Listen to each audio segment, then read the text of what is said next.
반가운 사람이 세 사람밖에 없는 것 같습니다. 인생이 그렇게 아프세요? 오늘 아플 수도 없는 마흔이다라는 주제를 가지고 아픈 얘기보다는 우리 마음을 좀 어루만지고 서로 이해하고 그러면서 우리가 이 세상 살아가면서 느끼는 느낌들에 대한 이야기들을 같이 좀 나눠보는 시간들을 가지려고 합니다. 오늘 하루도 일하시면서 참 수고 많으셨죠? 네. 놀다 오셨습니까? 자, 오늘 여기를 좀 보죠. 여기는 그 제주도 바닷가입니다. 쉴이라는 영화를 찍었던 마지막 장면 벤치가 바로 저곳입니다. 오늘 하루 종일 일하시고 정말 수고 많으셨는데요. 저 벤치에 앉아서 강의를 듣는다라는 느낌으로 우리 강의를 좀 들었으면 좋겠습니다. 바다 내음이 느껴지시나요? 예, 다행히 바람은 불지 않습니다. 저는 늘 이 말을 아침마다 제 마음속에 합니다. 우리 한번 읽어볼까요? 시작. 오늘은 선물이고 당신이 축복입니다. 오늘 아침에 눈을 뜨고 싶어서 눈을 뜬 사람 아무도 없습니다. 어떻게 하다 보니까 눈 떴죠. 그리고 오늘 하루 살아야 된대요. 그런데 가시고기의 작가 김정현이 한 얘기가 있습니다. 우리가 헛되이 보낸 오늘 하루는 어제 주간이들이 그렇게 갈망했던 하루였다. 참 우리가 하루를 살아갈 수 있다는 것, 그리고 이 하루가 지겹고 힘든 하루가 아니라 한번 따라서 해봅시다. 오늘은 선물이다. 선물이다라는 느낌을 가진 순간 이것은 열어보지 않은 거거든요. 우리는 한번 생각해 봐야 될 것이 있어요. 여러분들의 인생의 가장 젊은 순간이 언제입니까? 우리 바로 지금이죠. 그래서 한번 따라서 해볼까요? 내 인생의 가장 젊은 날은 바로 지금 이 순간이다.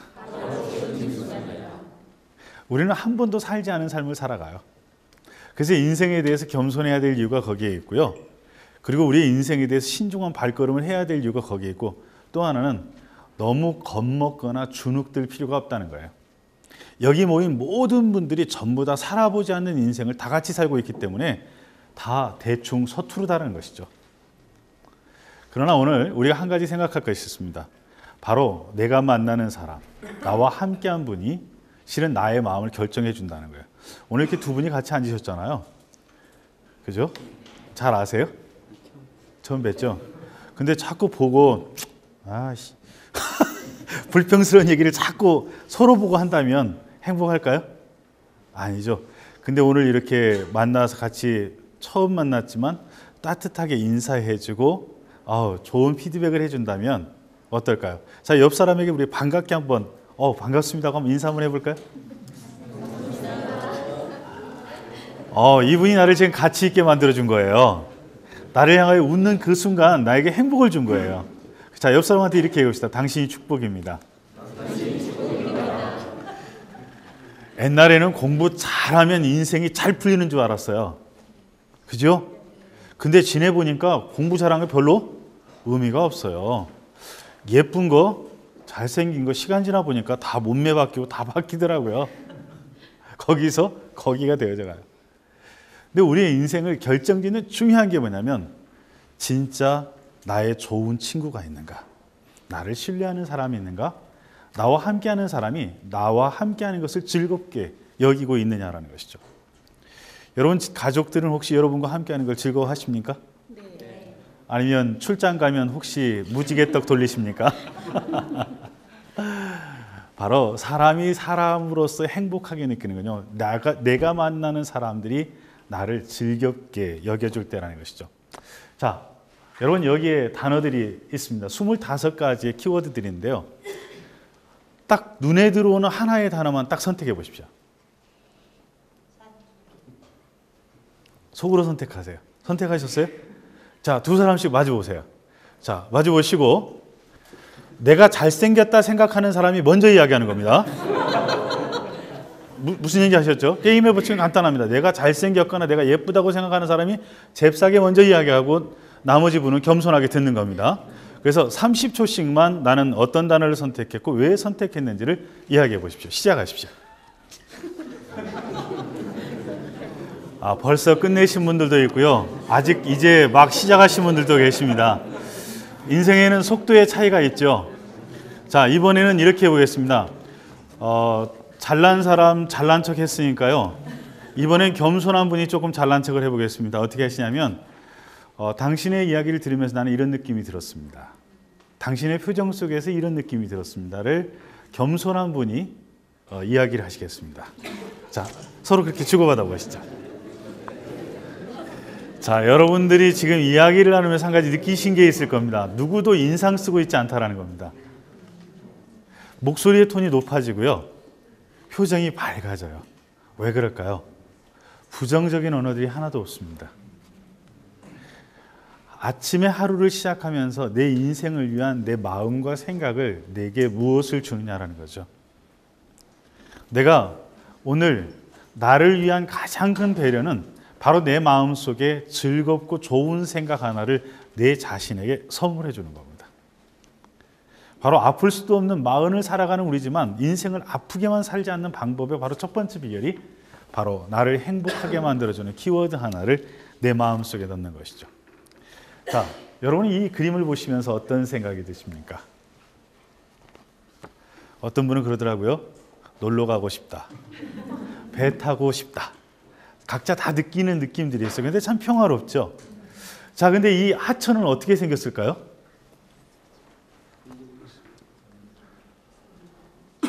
일직선으로 되어 있지 않죠? 예. 사대강한 것 같지는 않습니다. 근데 이 강이 이렇게 자연스럽게 형성이 되어 있죠. 바로 이 지역의 지형과 기후 조건이 이 강을 만들어낸 겁니다. 그래서 어떤 곳에서는 넓고 어떤 곳에서는 좁고 이렇게 웨이브가 형성이 되어 있죠. 여러분, 그런데 이렇게 이 하천이 형성되어지는 것처럼 우리의 인생도 참 자연스러운 겁니다. 근데 몇 년 전에 제주도에서 홍수가 났었죠. 제주도에서는 홍수가 날 수 있을까요? 없을까요? 왜 그렇죠? 화산? 아니요. 맞추는 분에게 제 책을 한 권 선물로 제가 사인해 드리겠습니다. 네.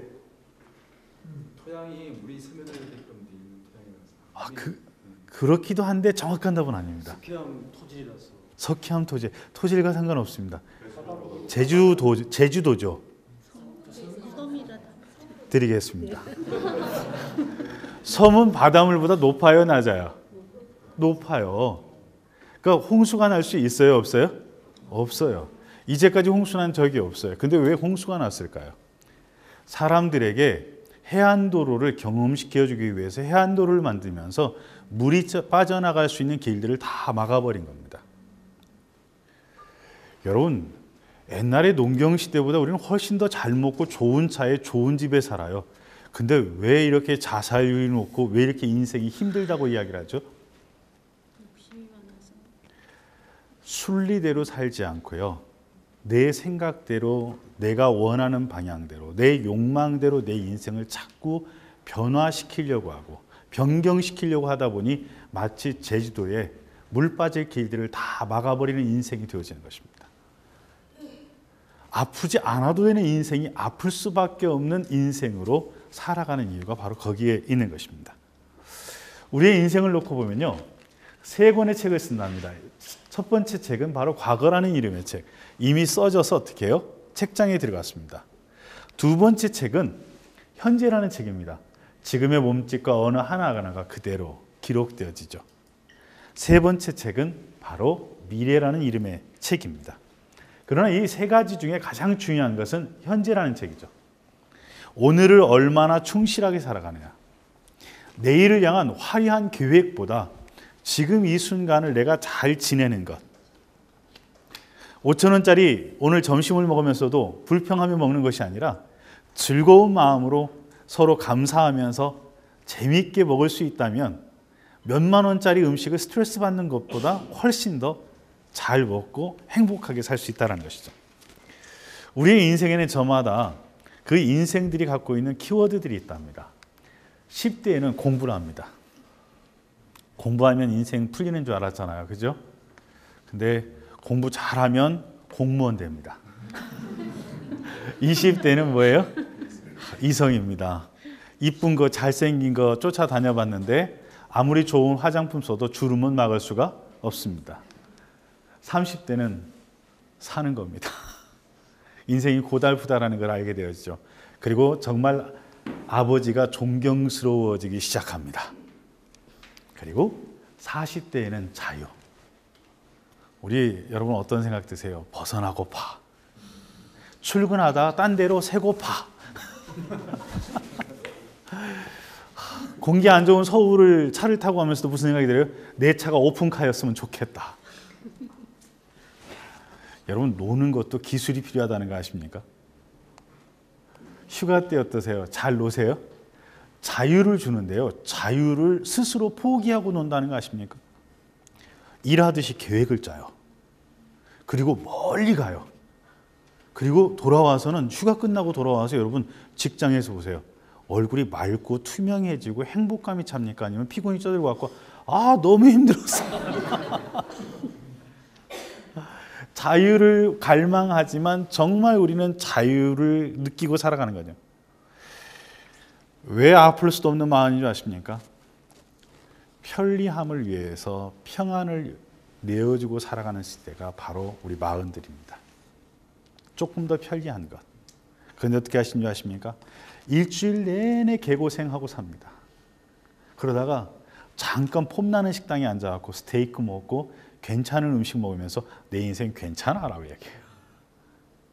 과연 그게 삶의 질이 높은 인생일까요? 50대는 여유입니다. 저는 이것을 인생의 감초와 같다라고 이야기를 합니다. 삶을 행복하게 만들어주는 모든 순간 속에서 언제든, 그래서 약방에 뭐라고 하죠? 감초라고 이야기하죠. 그래서 인생의 진정한 의미에서 우리에게 필요한 것은 바로 여유입니다. 60대는 건강입니다. 생명. 70대는 기다립니다. 뭘 기다리는지는 모르겠습니다. 하여간 기다립니다. 우리의 전체적인 생애 주기를 놓고 봤을 때요. 실제로 희망 은퇴 연령을 보니까 65.5세였습니다.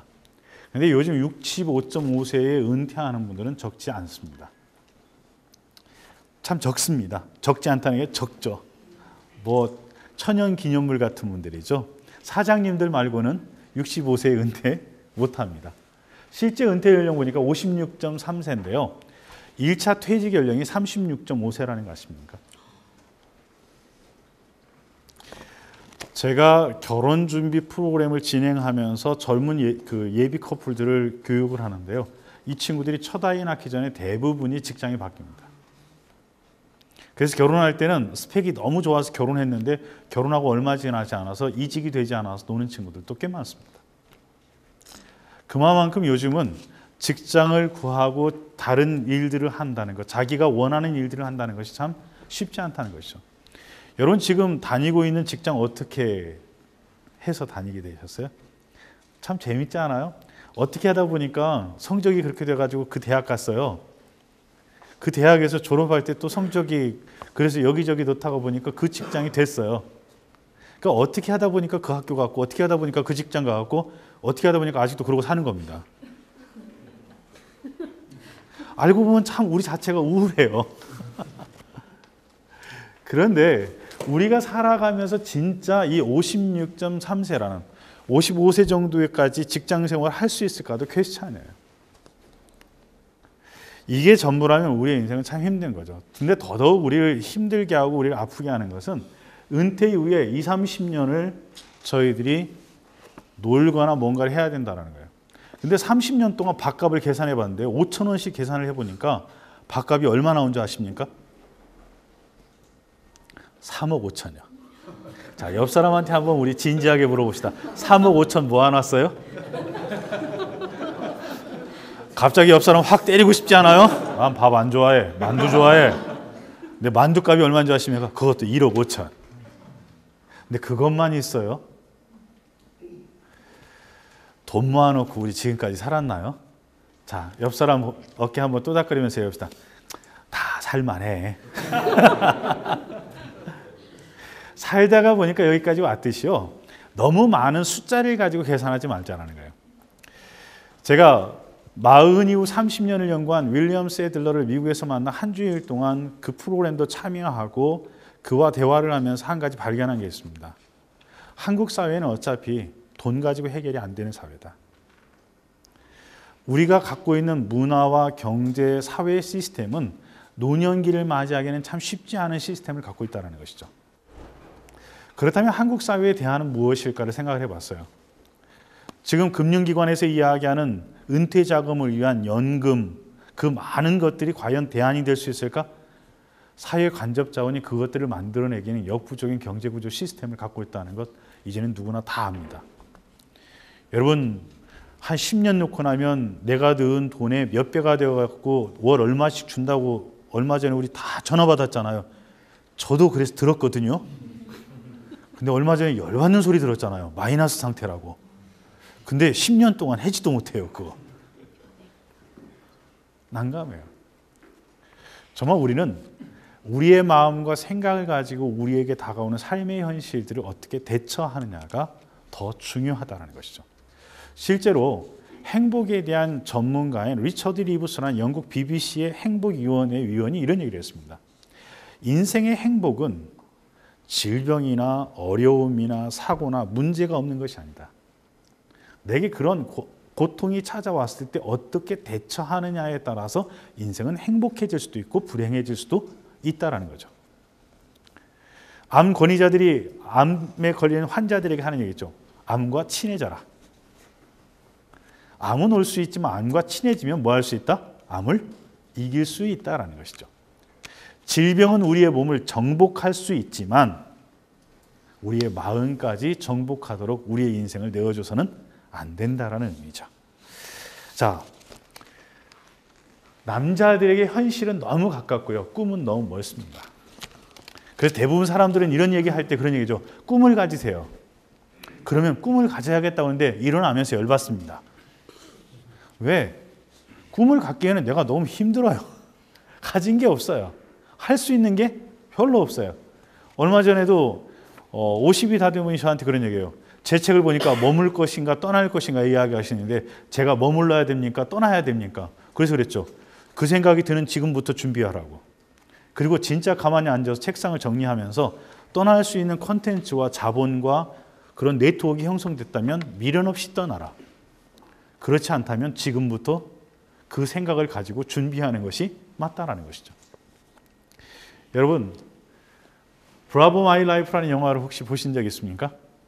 그 영화에 보면 주인공이 이런 얘기를 합니다. 우리도 이제 가끔은 하고 싶은 거 있으면 하면서 삽시다.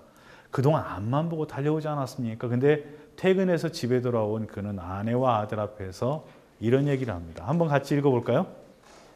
하고 싶은 거 하면서 살면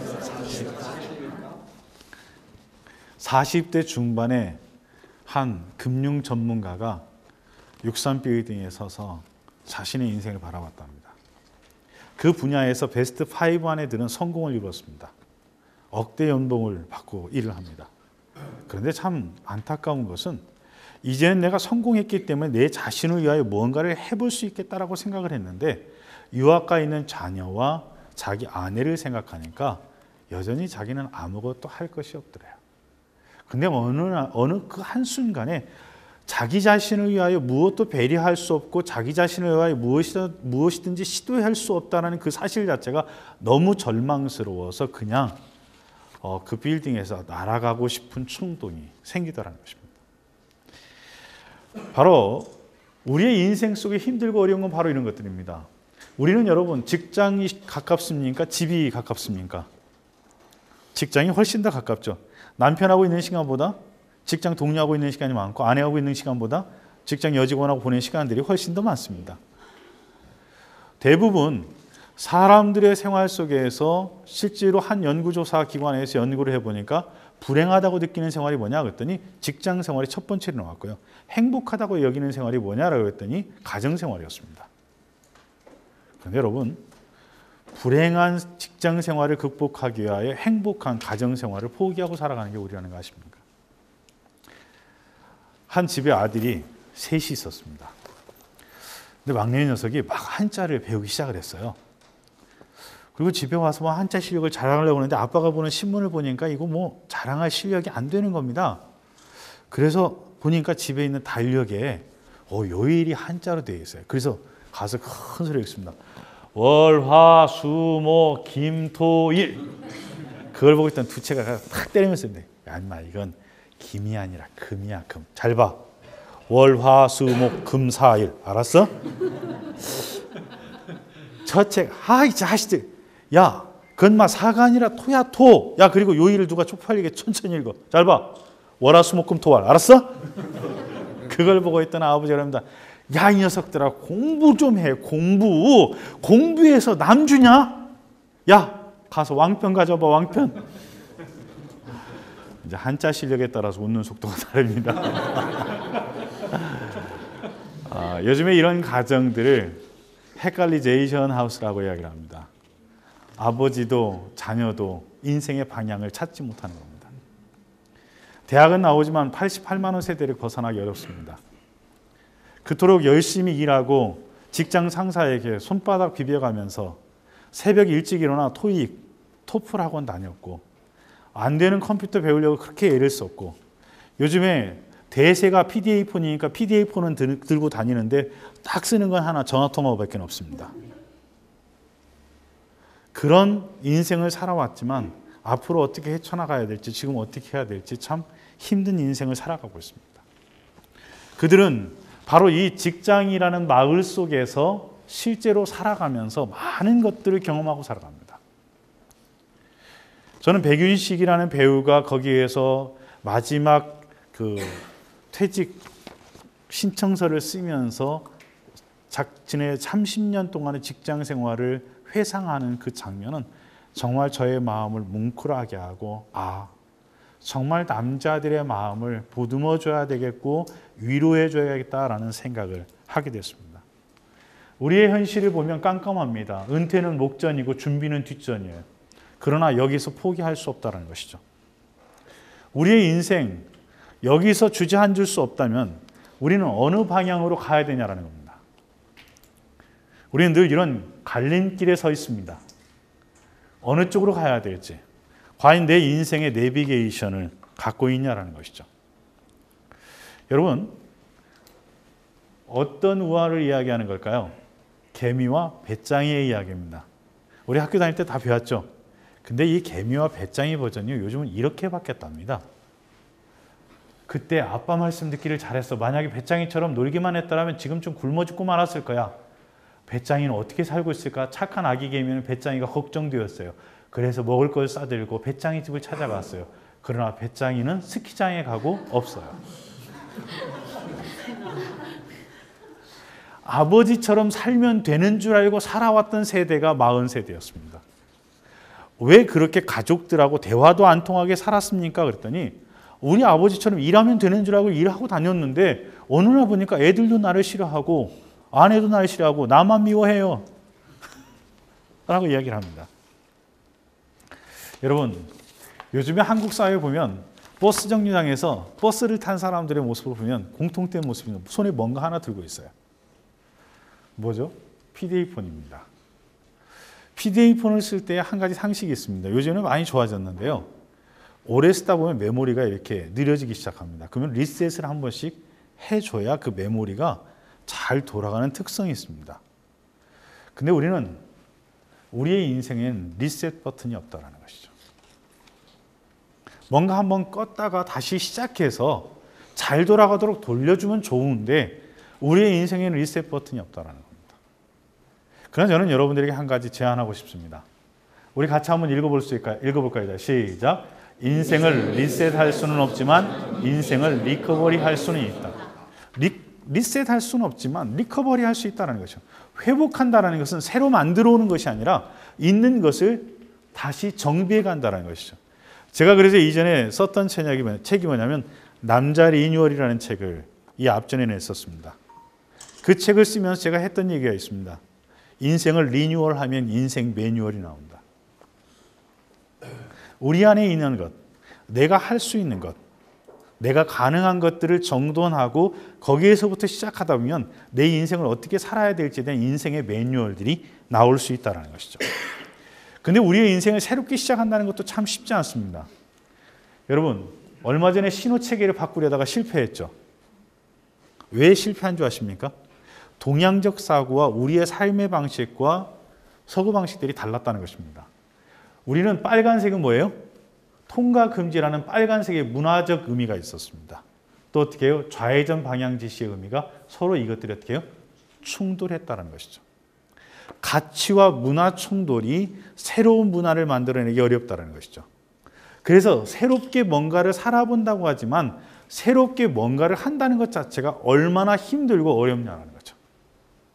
없는 것을 새롭게 하려고 인생을 고달프게 살지 말고 있는 것을 정돈하고 새롭게 리뉴얼하면서 어떻게 해요? 인생의 매뉴얼들을 찾아가는 일들이 필요해요. 우리는 인생의 표지판들을 찾습니다. 이렇게 표지판을 보고 방향을 찾아가죠. 어느 쪽으로 가야 될지, 길이 어떻게 생겼는지, 또 때로는 위험한 비보호들을 만납니다. 그렇죠. 바로 펀드 같은 비보호들. 펀드에다 펑난 사람들 많죠. 예. 위험한 비보호예요. 굉장히 괜찮은 제안인데 듣고 보면 책임은 누가 져요? 내가 져요.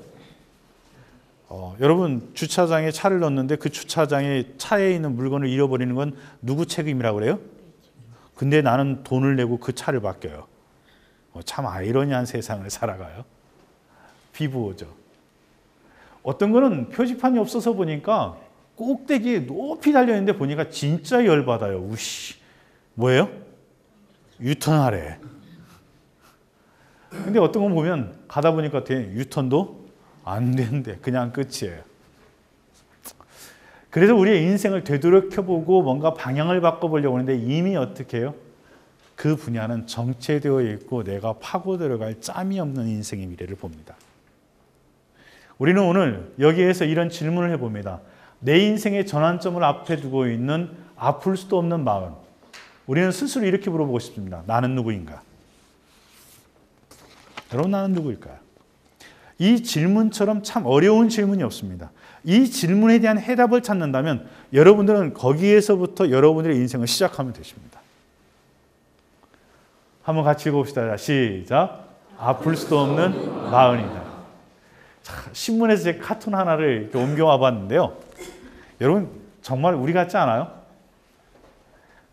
이런 말들을 혹시 이야기하십니까? 듣보자, 먹미, 노 맞죠?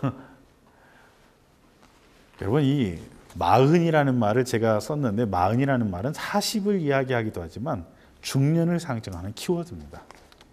지금 40, 40, 50대 세대들 놓고 보세요. 부모님들이 뭐라고 얘기했습니까? 너희들은 나처럼 살지 마. 그래서 논에서 나오는 쌀 팔고 밭에서 나오는 고추 팔고 소가 낳은 송아지 팔아서 학자금 대주고 공부한 분들이 다 누구세요? 여러분들이세요. 그렇지 않아요? 그래서 어떻게 합니까? 부모님처럼 시골에 살지 않고 도시에 다 삽니다. 그래서 요즘에 시골에 가면 60세가 청년의 회장을 합니다. 아주 재미있는 현상이죠. 예. 그런데 요즘 마흔들이 또 부르는 노래가 있습니다. 너희들은 나처럼 살지 마. 왜? 부모님과는 다르게 살지만 내가 이 경쟁사에서 치열하게 살아보고 영어 안 되는 내가 얼마나 고달프게 살았는지를 살아보면서 어떻게 합니까? 너희들은 나처럼 살지 마. 그래서 좋은 학원, 그래서 서울 대치동으로 강남으로 진입하고 또 진입하기 위해서 인생의 장기 프로젝트를 가지고 조금씩 전세금을 높여가면서 올려옵니다. 그런데 부모 세대는 쌀은 팔았어도 논은 팔지 않았습니다. 근데 요즘 40, 50대는 논을 팔고 밭을 팔고 소를 팔고 외양간까지 팔아버립니다. 은퇴 후에 밥값마저도 확보되지 않는 인생을 스스로 자처하고 있다는 것이죠. 그래서 스스로 가시고기처럼 모든 것들을 다 내어주고 장렬하게 죽을 수밖에 없는 인생을 선택하는 것이 바로 요즘 40, 50대입니다. 여러분 옛날에 왕눈이 민혜경 씨의 내 인생은 나의 것이라는 노래 아십니까?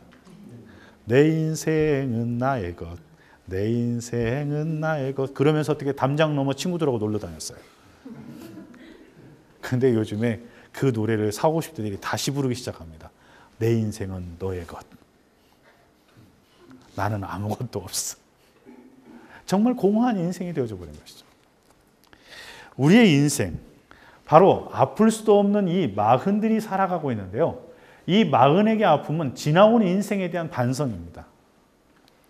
다시 살려면 이렇게 살지 않았을 건데. 또 어떻게 해요? 스스로 바꿀 수 없는 현실에 대한 버거움을 갖고 있습니다.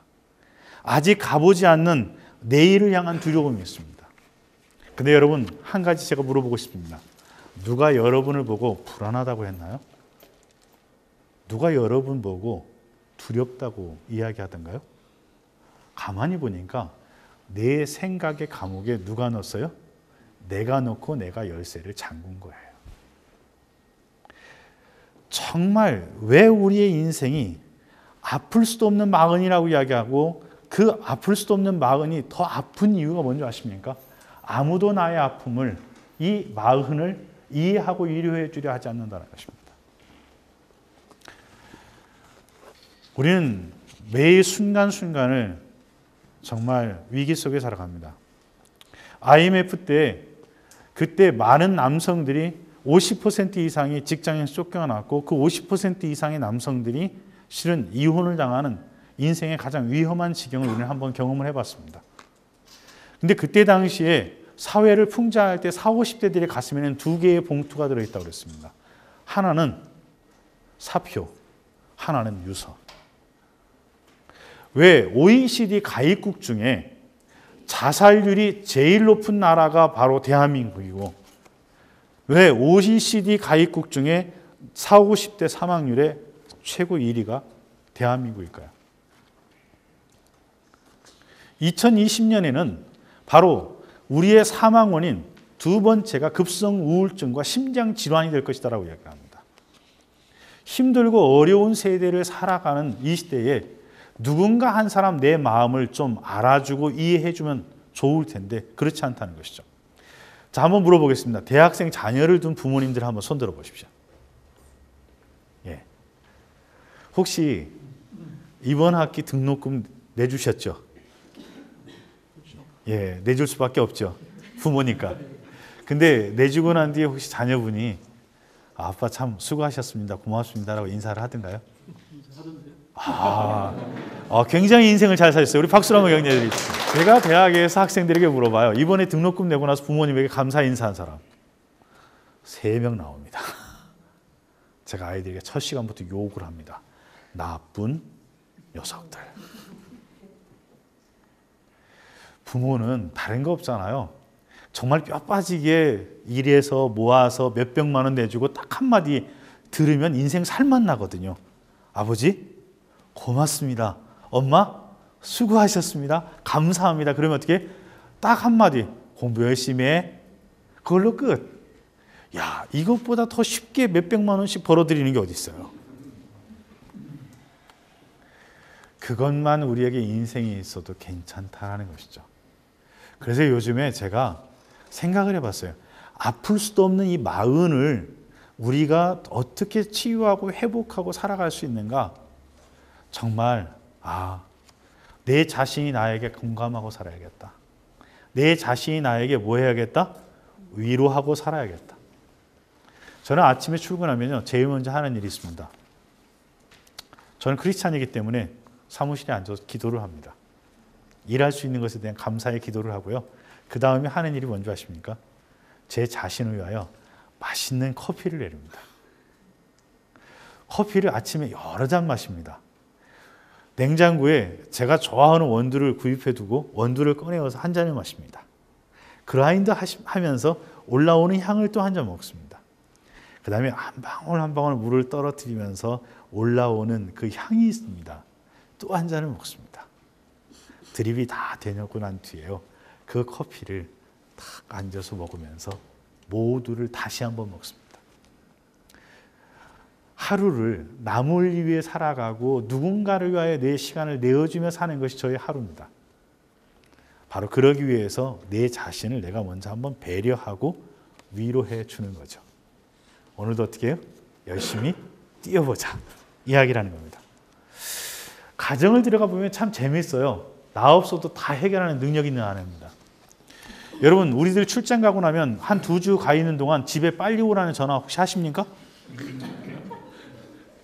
어느샌가요? 나 없이도 잘 돌아가요. 뭐만 들어가면? 통장에 돈만 들어가면. 오지에 출장 가도 아내가 딱 하나 묻는 게 있습니다. 거기에 총알이 날라오는지 뭐 이런 거 묻지 않습니다. 딱 하나 묻는 말이 뭔지 아세요? 여보 혹시 보험 들어놨어?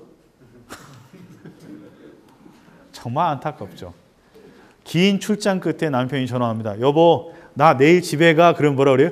벌써 와? 어느샌가 아이들도 아내도 나 없이 돌아가는 가정을 만들어 놔버렸어요. 너무 능력이 있어요. 가정 안에 들어가 보면 내가 머물 자리가 하나도 없습니다. 아파트를 사서요. 너무 행복했대요. 야, 우리도 이제 넓은 집에 살 수 있었다. 야, 너무 좋아가지고 이 남편이 쭉 집을 다 이렇게 방문을 열어보고 화장실도 열어보고 다 열어봤는데 온 집안의 인테리어를 다 살펴보고 난 뒤에 딱 하나 결론. 나의 자리는 침대 반쪽뿐이 없다. 내가 누워서 잠자는 바로 침대 반쪽만이 나의 가정 안에서 나를 위한 공간이라는 것이죠. 과연 우리는 우리 안에서 그런 마음들의 쓸쓸함들을 경험해 보셨는지 모르겠습니다. 더 놀라운 것은 순종하던 아내가 달라졌습니다. 여러분, 요즘에 집에서 큰 소리가 먹히십니까? 아침밥 오늘 아내가 차려준 밥 드시고 나오신 분? 예, 한 분 계시군요. 이분들은 아주 그 인생 포기하고 소리 지르면서 살거나 아니면 아예 깔고 살거나 둘 중에 한 가지입니다. 옛날에는 애들 깨울 때도 뭐라고 그랬어요? 야, 일어나 하면서 아버지가 어떻게 해요? 한 말씀 하시면 겨울에도 문을 활짝활짝 열어놔도 군소리 아무 소리 못했습니다. 근데 요즘은요, 애들 깨우는데 아빠들이 애들 방에 들어갔는데 야, 일어나. 니네 엄마가 일어나래. 그러고 나서요, 뒷발로 탁 문을 딱 닫는답니다. 그리고 애한테 이제 사주합니다. 빨리 엄마한테 밥 달라고 그래. 그래야 밥 먹니? 하면서 내가 앉아서 뭘 좀 얻어먹고 나올 수 있다는 거예요. 그런 얘기를 하더라고요. 제가 연봉 7천만 원인데 삼계탕 하나 먹으려면 하루 전날 저녁부터 아내에게 이쁜 짓 해야 그 다음날 3만 원 받아서 내 밑에 직원하고 삼계탕 하나 먹는데요. 그러면서 그래요. 내가 왜 연봉 7천만 원 받는지 이해가 안 가는데. 그래서 내가 많이 벌어다 준다고 이야기를 하면 그 아내가 그런답니다. 지금 그게 말이라고 해? 남편이요. 아플 수도 없는 마흔이다라는 책을 사가지고 집에 들어가서 위로받고 싶어서 그랬대요. 여보, 아플 수도 없는 마흔이래. 그랬더니 맞벌이 하는 아내가 뭐라고 한 줄 아십니까? 이런, 나는 아플 생각조차도 못하는 마흔이야.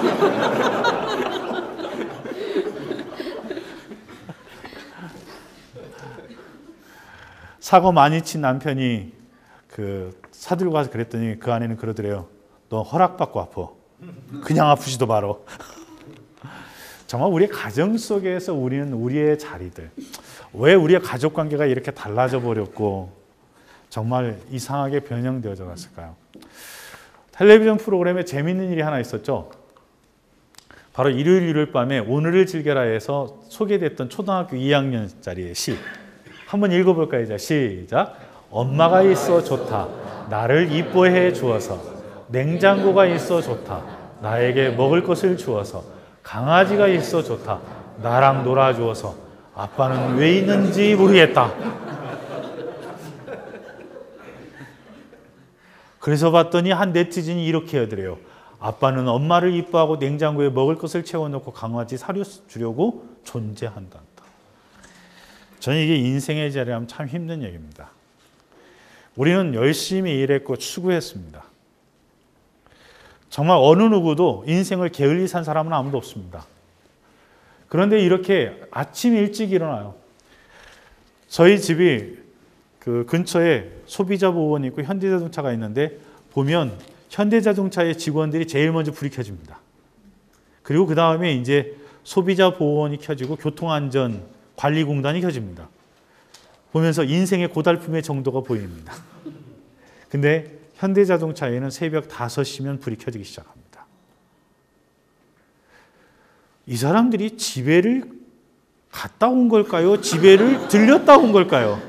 옛날에는 그랬다고 그러잖아요. 회사 갔다 올게. 근데 요즘은 그런데요. 집에 갔다 올게. 그 얘기가 뭐냐면 밤새 일하고 옷 갈아입고 다시 회의 참석하러 온다라는 것이죠. 정말 무언가 애쓰고 수고했는데 내 남은 인생이 더 풍요롭고 가치 있게 나아가야 되는데 갈수록 현실은 정말 힘들고 어렵게 느껴진다는 것입니다. 뭔가 노력하고 애쓰고 수고하고 살았으면 인생은 더 풍요로워야 되는데 인생은 더 퍽퍽해지고 힘들어진다는 것이죠. 실제로 우리의 인생을 윌리엄 세들러라는 서드 에이지 전문가는 4단계로 이야기 나눕니다. 퍼스트 에이지, 세컨드 에이지, 서드 에이지, 포스 에이지. 바로 퍼스트 에이지는 제1년기, 바로 20대 초반까지를 이야기합니다. 이때는 배우고 성장한다는 것이죠. 그리고 세컨드 에이지는 25세에서 40세 정도까지를 이야기합니다. 이때는 처음 일이라는 걸 해보고요. 가정이라는 걸 형성하면서 사회성을 가져보는 시기입니다. 바로 40 이후 30년, 서드 에이지, 바로 중년기의 2차 성장과 발달을 이루는 것이죠. 아까 제가 그렇게 했죠. 어떻게 하다 보니까 여기까지 왔다고요.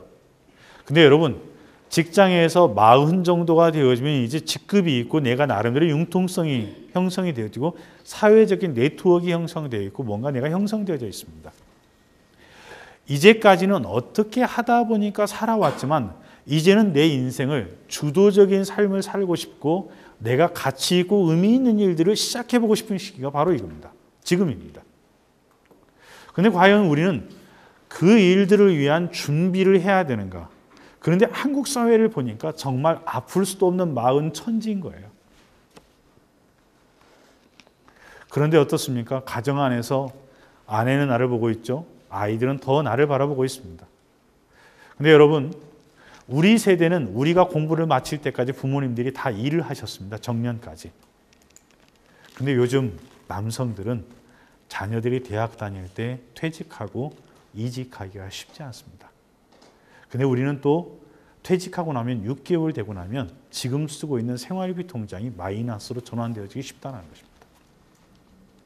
왜? 이미 아이들이 참 많은 교육비를 써버렸고요. 그리고 품위 유지를 위해서 이런저런 모임들 또 다니고 여행하면서 우리는 많은 부분에 돈을 쓰는 일에 너무 익숙해져 있다는 것이죠.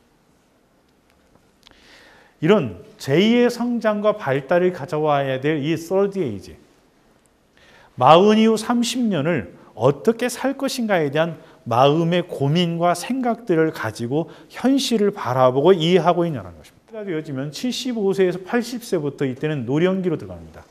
그래서 이때는 성공적 노화를 경험하는데 실은 이 단계들이 퍼스트 에이지를 잘 보낸 사람들이 세컨드 에이지를 잘 보낼 수 있고 세컨드 에이지에서 서드 에이지로 이어지고 서드 에이지를 제대로 보낸 사람들이 실은 포스 에이지에서 성공적 노화라는 성공과 노화라는 두 가지의 가치 충돌 개념이 조화를 이루면서 안정된 삶의 형태로 인생을 마무리해가는 개념들이 될 수 있습니다.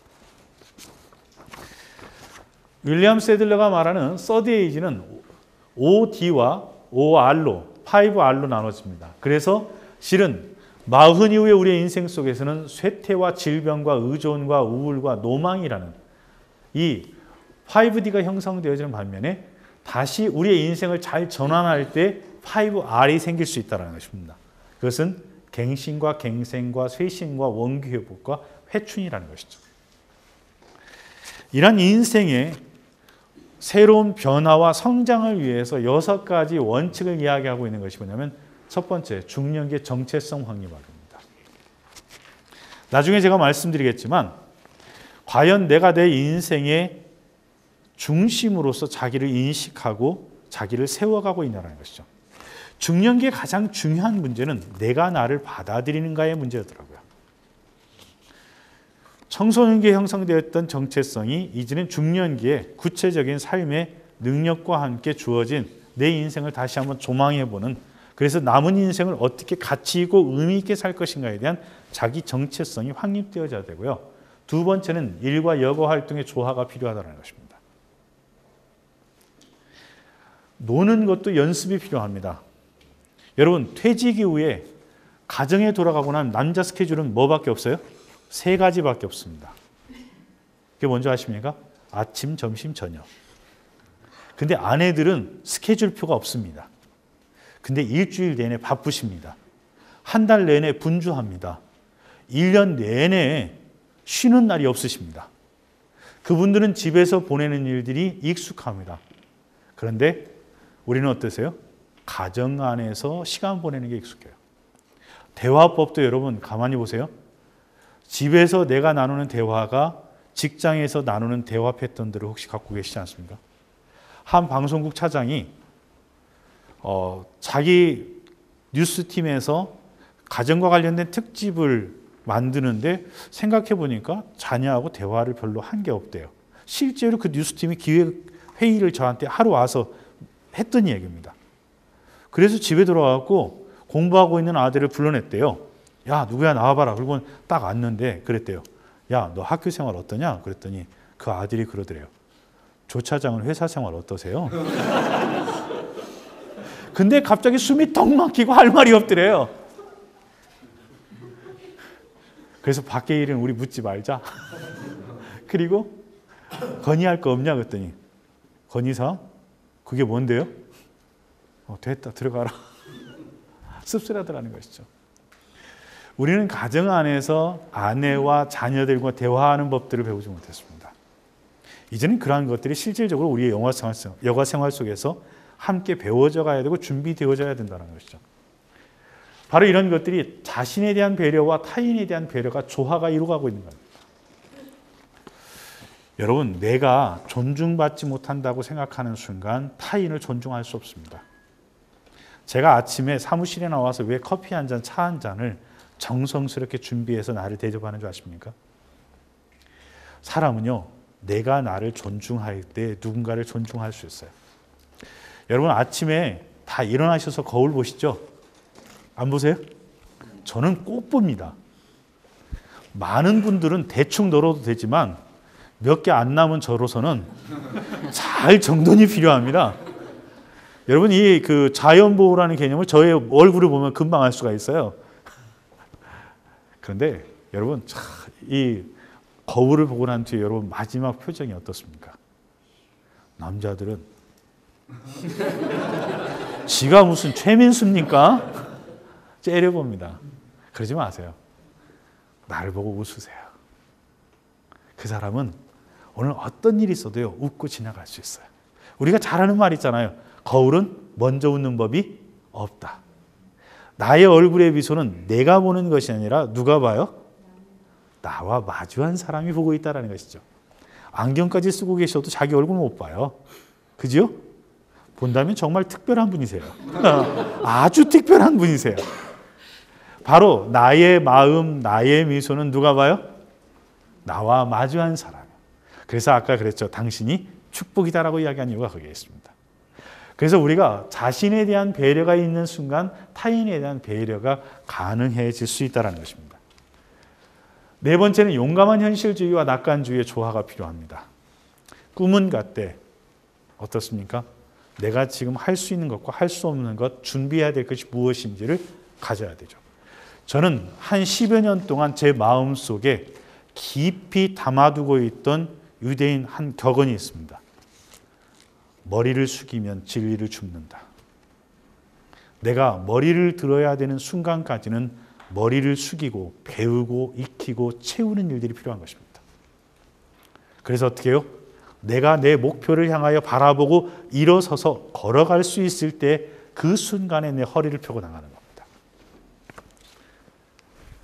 다섯 번째는 진지한 성찰과 과감한 실행인 것이죠. 남자들은 이 부분에 대해서 정말 고민을 많이 합니다. 그러나 여러분, 절대 자기에 대해서 과대 포장을 하지 마십시오. 정말 냉정해져야 될 사람이 있다면 자기 자신에 대한 평가입니다. 우리는 긍정적 사고방식을 갖고 있는데 긍정적 사고가 가져다주는 오류와 함정들이 있습니다. 그래서 여러분들이 세상을 바라보고 나아가는 일은 긍정적 사고가 필요하지만 나를 통찰하고 나를 점검하는 일에 있어서는 정말 철저한 냉정한 사고를 가지고 나를 바라볼 필요가 있다는 것입니다. 여섯 번째는 개인의 자유와 타인과의 친밀한 관계입니다. 실제로 성공적 노후를 연구했던 조지 베일런트라는 하버드 대학 교수는 이렇게 이야기를 합니다.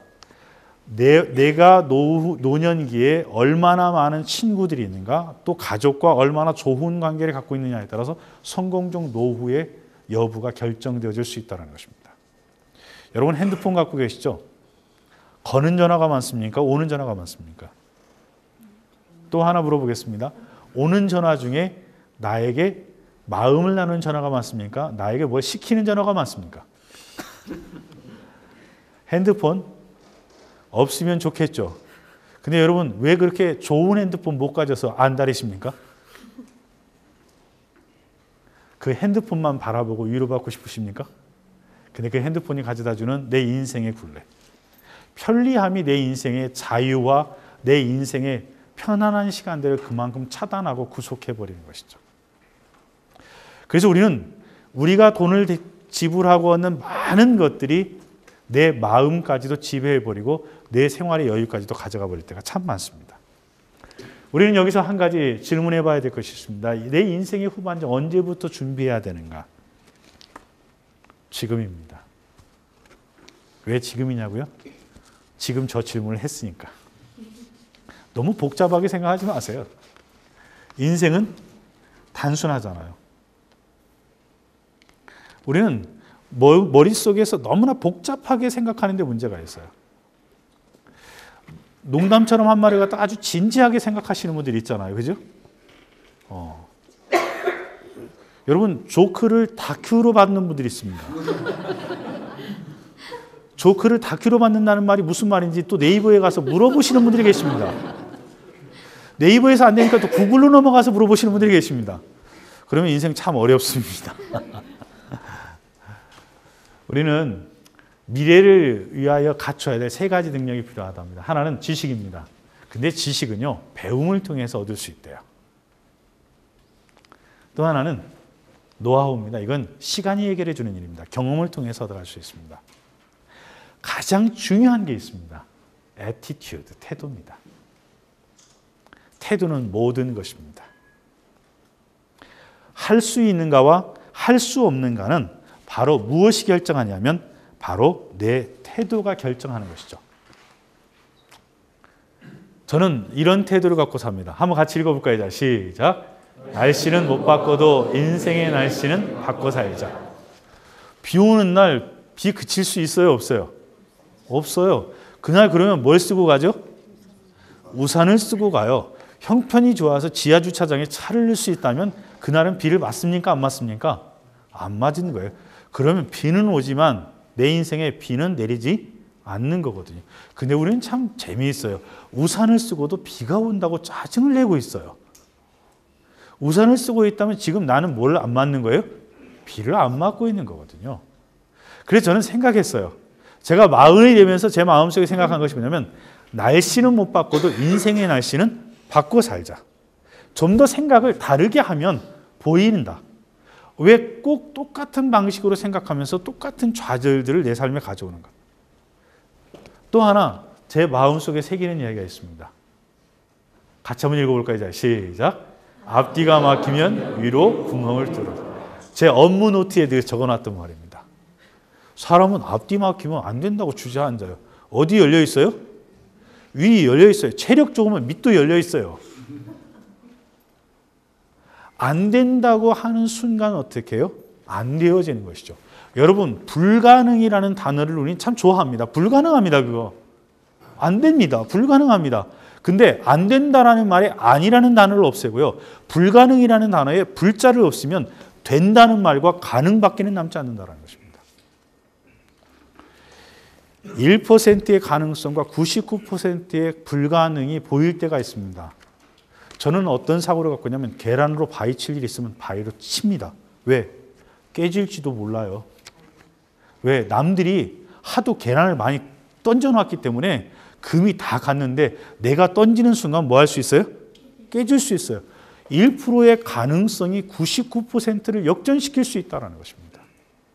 또 하나, 시도해보지 않고 포기하기보다는 시도해보고 최선을 다했음을 감사할 수 있는 인생의 자세. 그것은 뭐예요? 후회하지 않을 수 있는 인생을 살아가는 것이죠. 저는 여러분들에게 아플 수도 없는 마음을 행복하게 살아가기 위한 첫 번째 비첩을 드립니다. 우리 한번 같이 읽어볼까요? 자, 시작.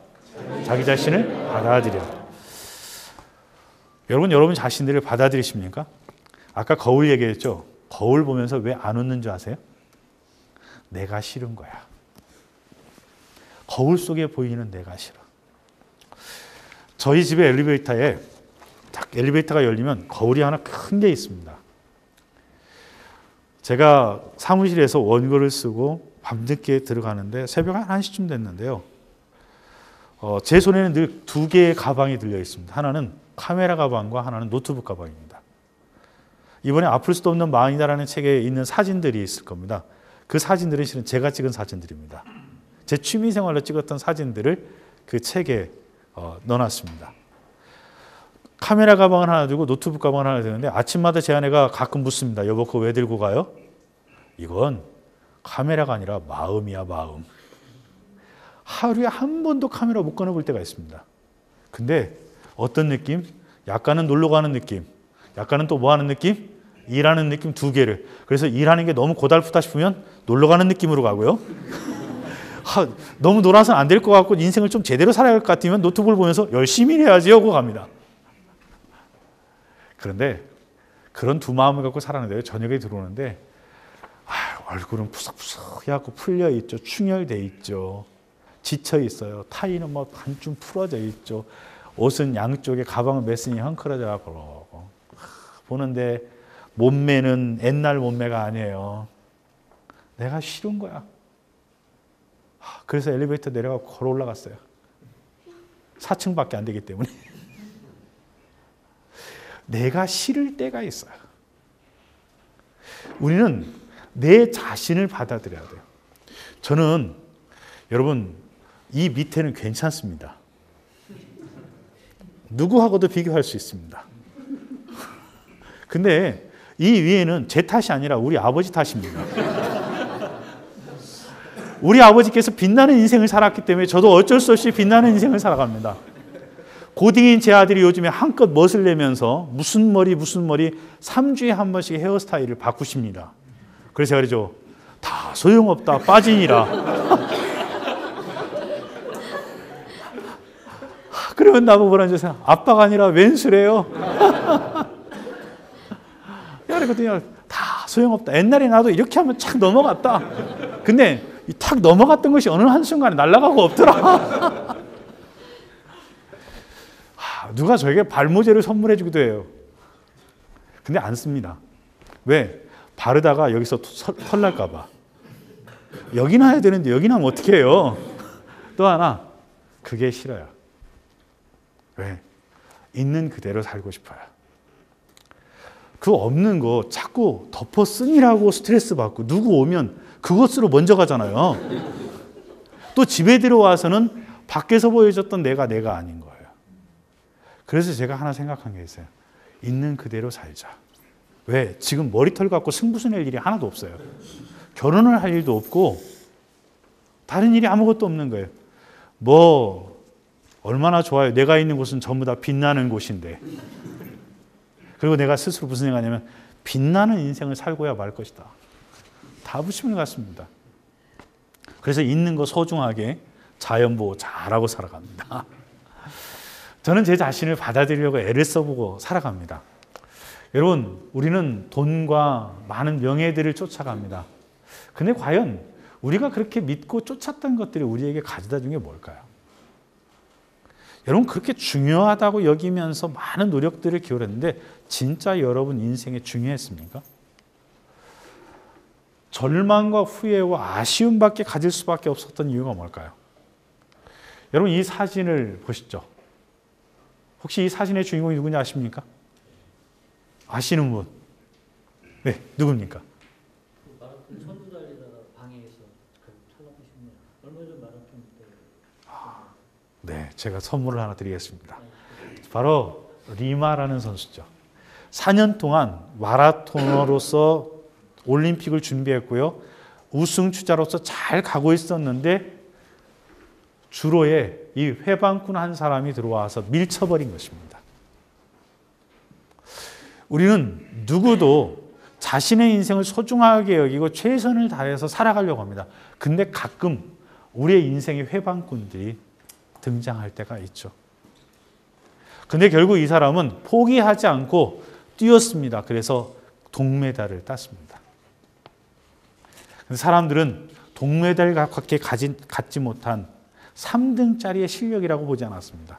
그가 받은 건 동메달이었지만 사람들의 눈에는 동메달이 아니라 금메달로 인정해 주었습니다.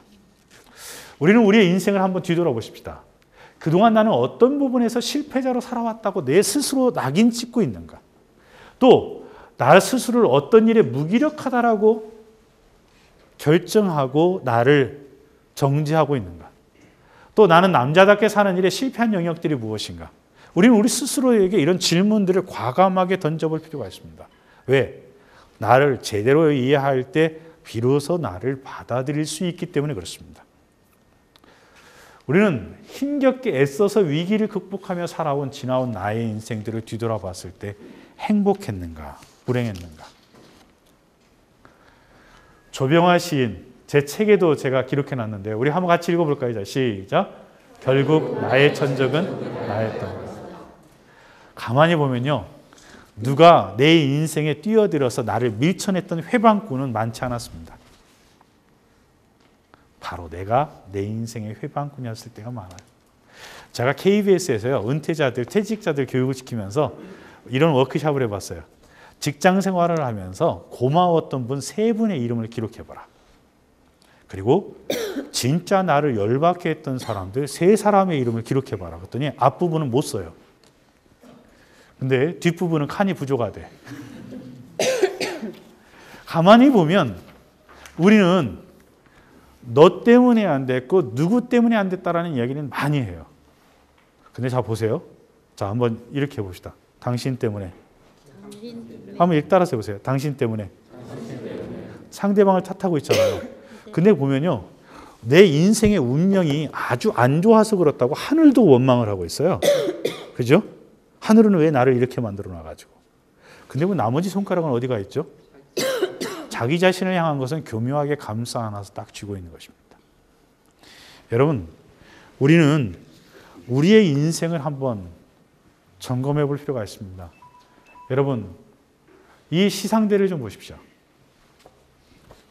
이 시상대는 몇 등만 있습니까? 1등이 있어요. 자, 한번 여쭤보겠습니다. 성함이 어떻게 되시죠?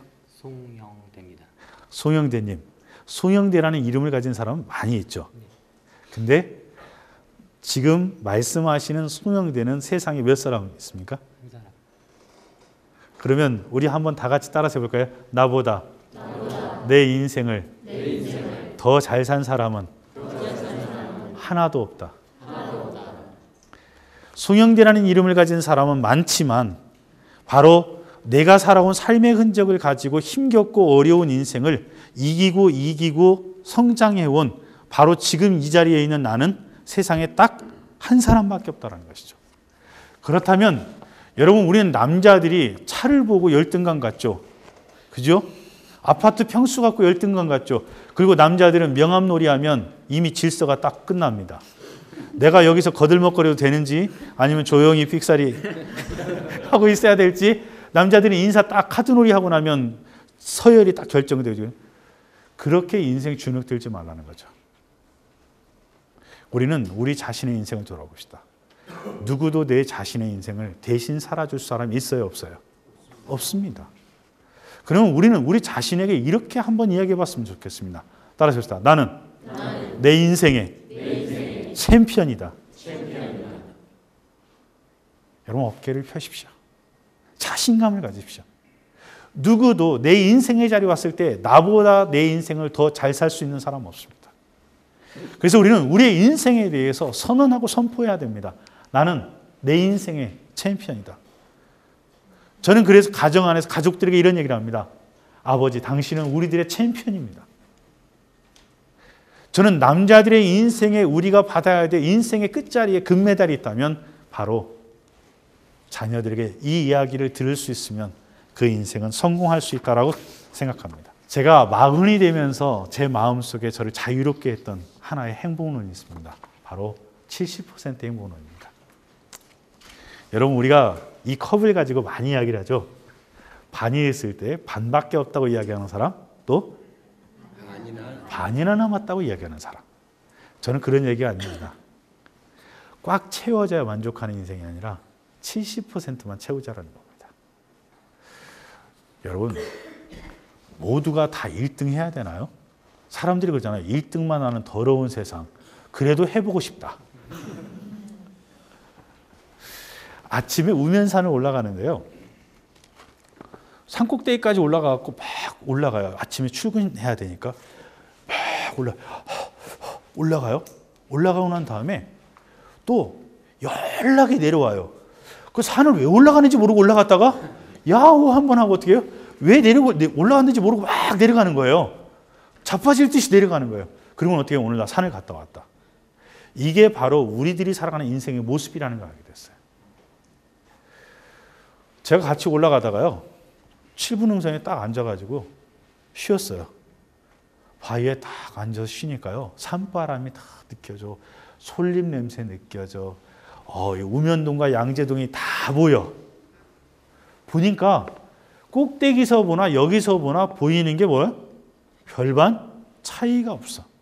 근데 아침에 그 30%에 뭐가 있어요?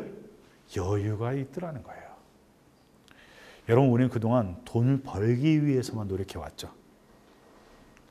그러면 인생의 30%는 내 인생에 가치 있고 의미 있는 일들로 채워갔으면 좋겠다는 것이죠.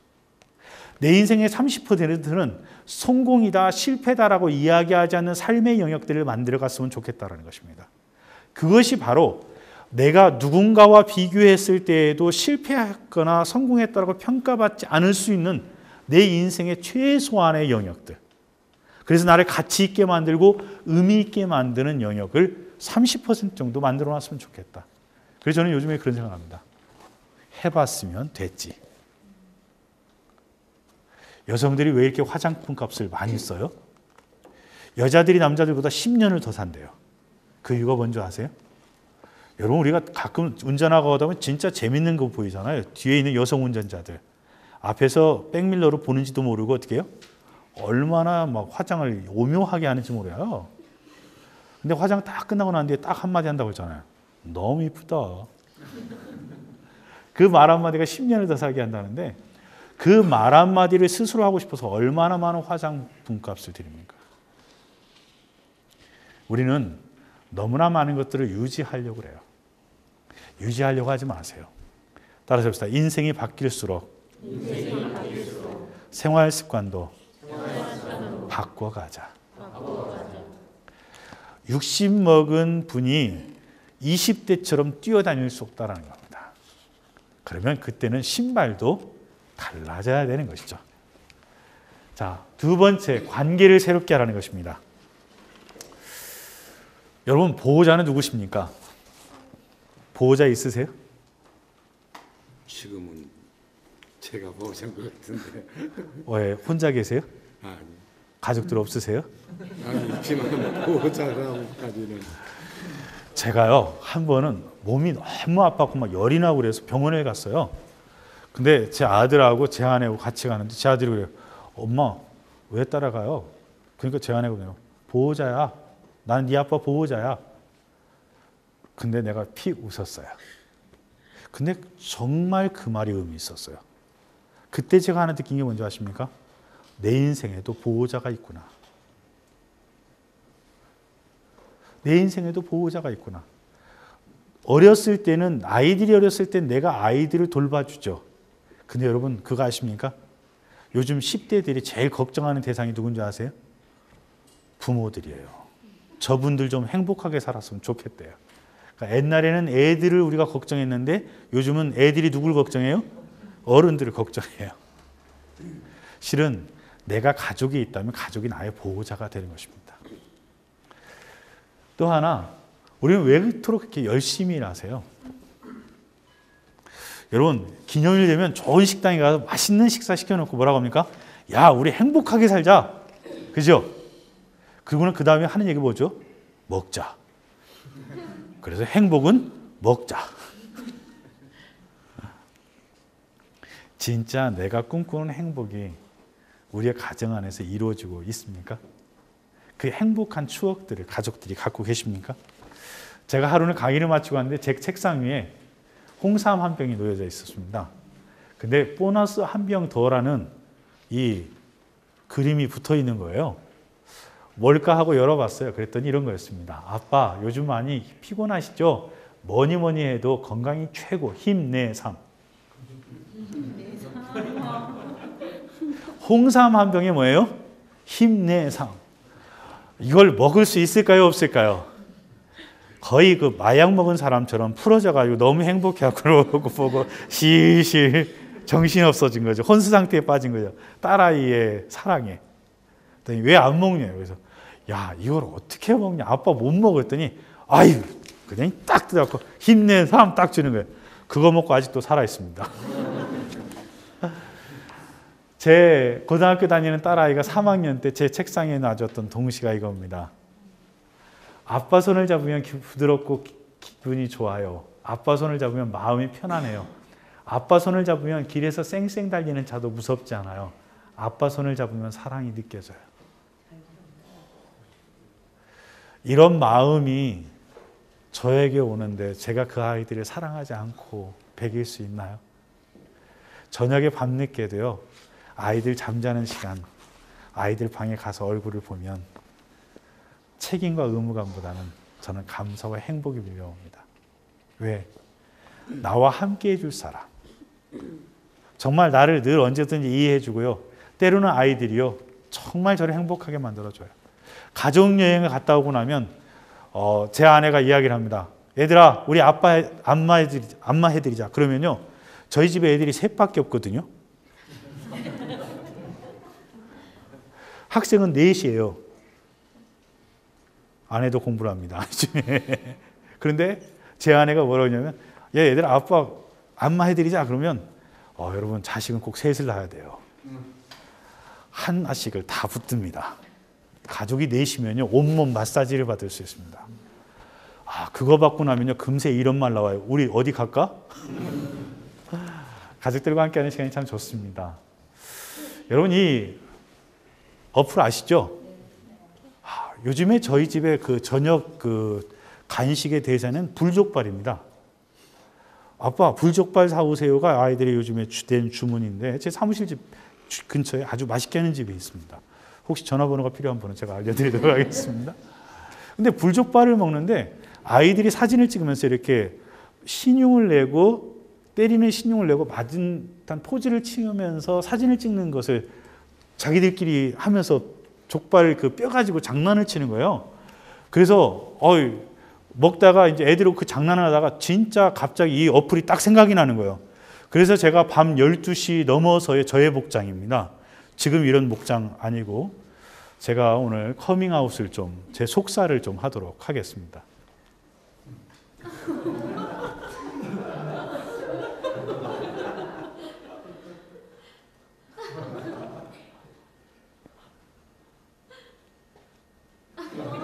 소리가 안 나는 게 너무 아쉽습니다. 이러곤 옵니다. 유일하게 내가 충분히 망가져도 괜찮은 것.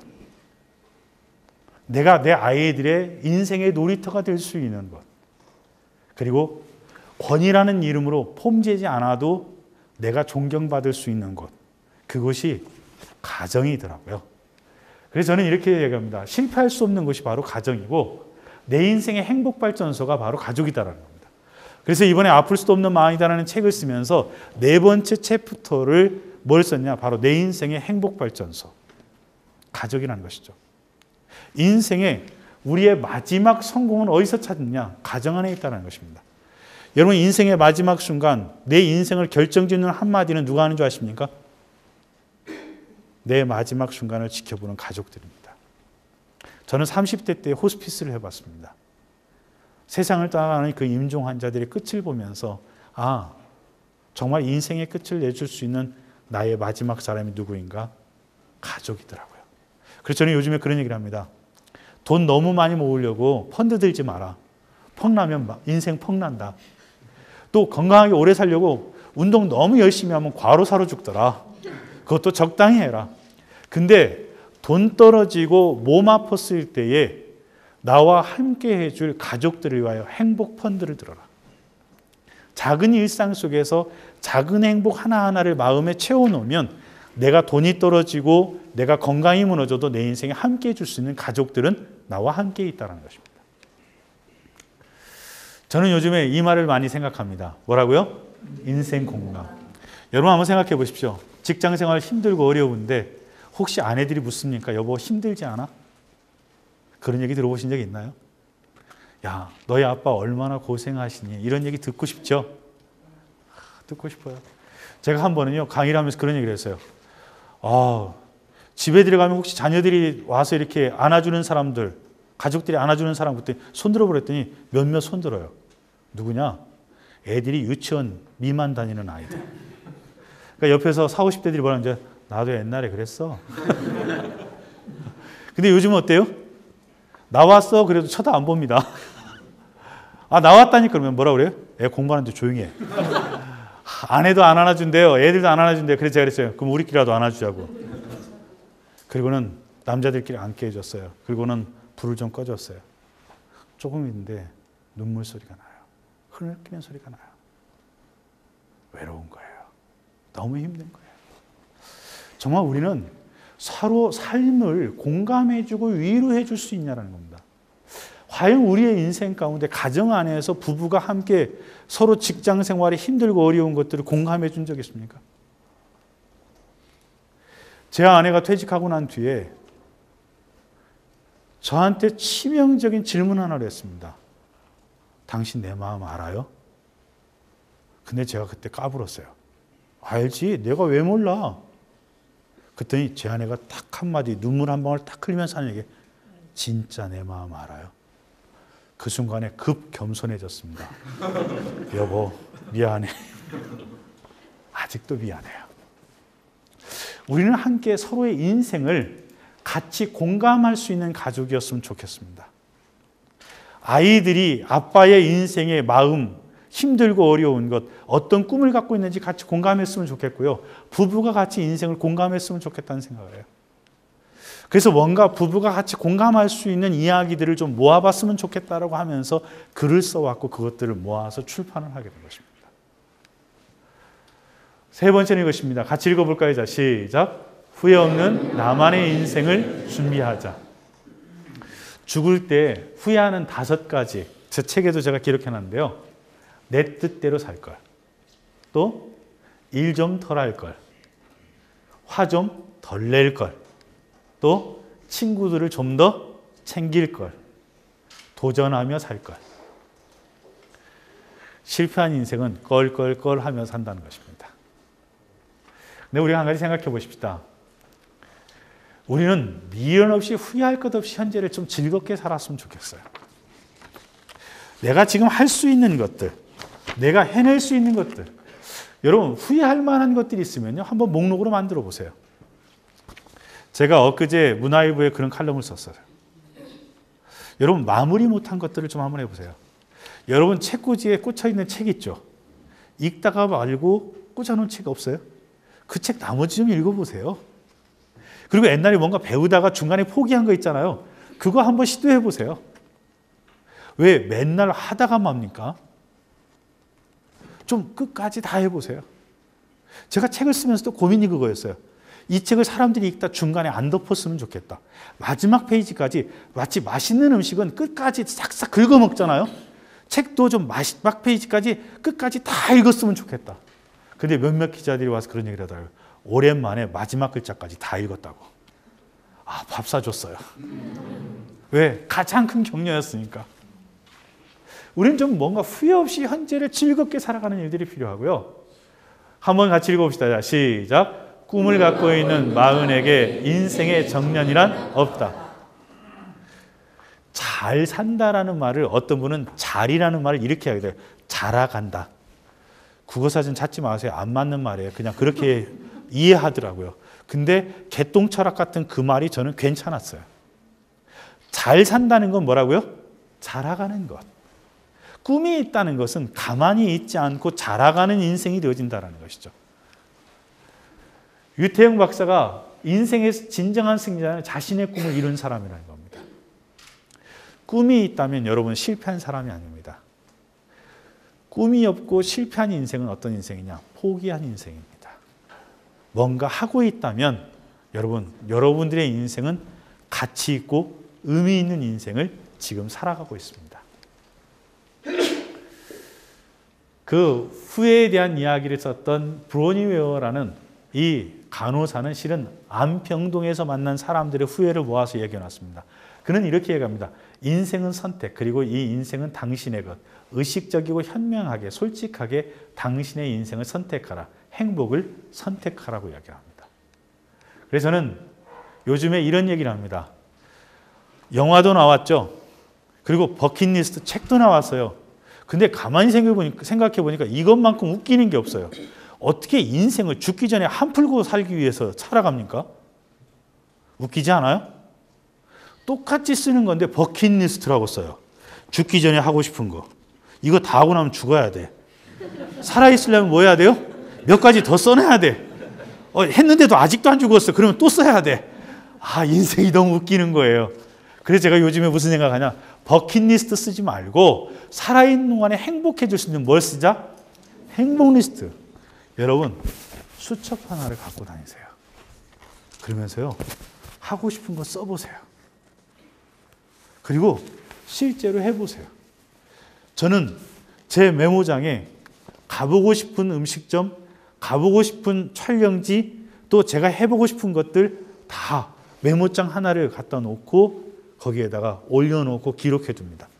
그리고 뭔가 하고 싶을 때는요, 쫙 해놔요. 가보고 싶은 식당도요, 제 주소록에 전화번호에 식당 해놔갖고 번호를 쫙 해놓고 그 음식점에 대해 설명을 딱 해놔요. 먹고 싶을 때 어떻게 해요? 그렇게 죽도록 일하는데 밥이라도 한 끼 맛있게 먹어야 되지 않겠어요? 그래서 저는 그런 생각을 해봐요.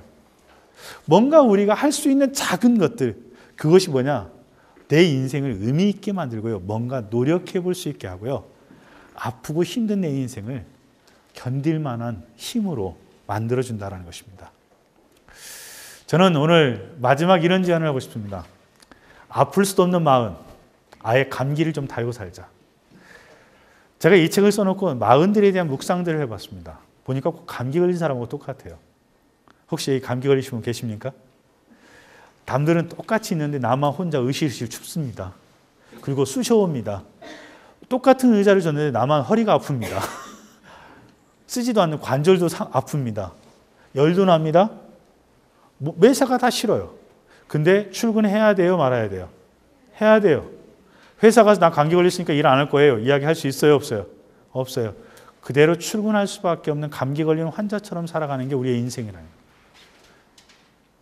정말 아프지만 어쩔 수 없이 살아야 되는 마음들, 그들에게 오히려 저는 감기를 달고 살자라고 이야기를 했어요. 그랬더니 어떤 분이 그러더라고요. 아예 우리 보고 차라리 죽으라고 그래라. 죽으라고.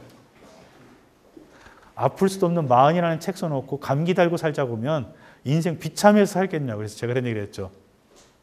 감기 달고 삽시다라는 말은 감사와 기쁨으로 살자. 그래서 감기를 어디에? 내 가슴에 달고 살자는 거죠. 여러분, 감사하면요, 사소한 것도 소중한 것들로 바뀌어간다는 거 아십니까? 내 삶의 사소한 것들이 소중한 것들로 바뀌어갈 때 내가 소중한 사람이 될 수 있어요. 기쁨은 뭐냐? 감사하며 살아가는 자의 마음에 마치 솟아나는 샘물처럼 자연스럽게 솟아오르는 삶에 대한 긍정적 감정이 바로 기쁨입니다. 이것은 재미있는 조크 하나를 듣고서 한번 까르르 웃고 끝나는 웃음과는 다른 것입니다. 그냥 계속적으로 마르지 않는 샘물처럼 어떻게 해요?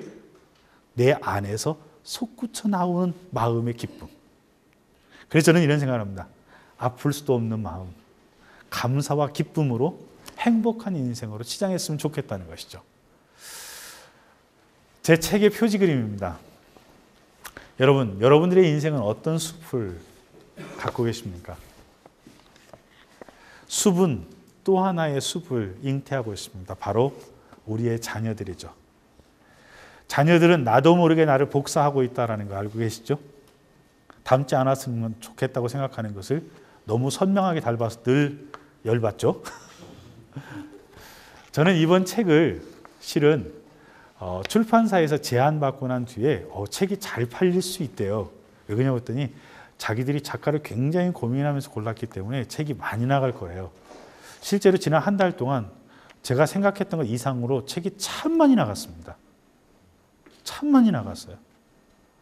그런데 제가 그 이야기를 딱 듣는 순간 무슨 생각이냐면 이거 인세가 굉장히 커지겠는 거예요. 이거 기본은 1차적으로 기본은 한 5만, 좀 되면 10만, 잘하면 50만, 100만도 될 수 있다는 거에서 야, 이런 일도 일어날 수 있을까 싶은데 딱 듣는 순간 뭐냐면 이건 선물이다. 내 인생의 선물이다. 그러면 누군가에게 더 좋은 선물이 되었으면 좋겠다는 생각을 했어요. 그러면서 딱 생각한 것이 뭐냐면 이건 내가 쓸 인세가 아니다. 나에게 선물로 주어진 거 누군가에게 선물로 줬으면 좋겠다. IMF 때 아버지 재단을 세우면서 아버지의 인생 파산이 자녀들의 인생 파산으로 이어지는 것들을 많이 봤습니다. 요즘 중학교 때까지는 의무교육입니다. 고등학교인데요. 정말 아픈 마흔들이 쓰러지고 넘어지면 그 집에 차도 있고 집도 있어서 사회복지 대상이 되지 않습니다. 저는 이 책의 인세를 그 아이들의 등록금을 대납해 주는 일에 다 쓰려고 합니다. 왜? 근데 제가 박수 받아야 될 일이 아니라요. 실은 이 책을 사주시는 모든 분들이 이 박수를 받아야 되는 분들입니다. 왜냐하면 저는 생각을 풀어놨을 뿐이고 그분들 모두가 그 생각에 동참했기 때문에 그렇습니다. 우리가 어려울 때 작은아버지가 찾아오고 외삼촌들이 찾아와서 도와줬잖아요. 그래서 무슨 생각을 했냐면 이 인세 전액을 가지고 외삼촌 펀드를 하나 만들어 보려고요. 작은아버지 펀드를 만들어 보려고요. 그리고 좀 이렇게 우리 큰형님처럼 일터에서 이렇게 이제 조금 여유로우신 분들이 그 아이들 찾아가서 어떻게 해요? 야, 힘들진 않니라고 멘토링도 좀 해줬으면 좋겠고요. 또 실력은 있고 여유로운 직업 가지신 분 있으면 공부도 좀 도와주는 멘토들도 좀 나왔으면 좋겠고요. 그래서 아플 수도 없는 마흔들을 향하여 책을 팔지만 그들을 위하여 글을 썼지만 모두가 공감하면서 샀던 이 책의 소득은 아프고 힘든 마흔들의 자녀들에게 썼으면 좋겠다. 그래서 우리는 힘들고 어려운 숲에서 살아가지만 그 숲을 이루고 지금까지 살아왔지만 이 숲에서 자라나는 아이들은 아프지 않았으면 좋겠다. 그 아이들은 더 큰 희망과 감사함을 가지고 살았으면 좋겠다라는 생각을 합니다. 우리는 이렇게 생각합니다. 나는 참 힘들고 어렵다. 그러나 여러분 그거 아십니까? 내가 힘들고 어렵다고 생각할 수 있는 것 자체를 감사하십시오. 내가 힘들고 어렵다고 생각하는 것은요. 내가 아픔을 느끼고 있는 건요. 내가 살아있다라는 거예요. 중환자실에 이 사람이 곧 죽을 사람인지 아니면 살 수 있는 사람인지를 알아보는 방법이 있답니다. 뭔지 아십니까? 예쁜 간호사를 지나가게 해보면 눈이 돌아가는지 안 돌아가는지를 보면 금세 알 수 있대요. 살아있으면 많은 것들에 대하여 반응할 수 있습니다. 내가 아픈 것을 느낄 수 있다면 바로 내 인생을 극복하기 위한 노력이 가능하다는 것입니다. 그래서 여러분 오늘 서로에게 이렇게 격려했으면 좋겠습니다. 자, 한번 옆 사람에게 이렇게 얘기합시다. 당신에게 희망이 있습니다. 자, 우리 감사와 기쁨으로 삽시다 라고 서로 하이파이브 한번 해볼까요? 자, 시작. 감사와 기쁨으로 삽시다. 그래요. 아플 수도 없는 마음, 감사와 기쁨으로 행복한 인생으로 다시 한번 치장할 수 있는 여러분 됐으면 좋겠습니다. 감사합니다.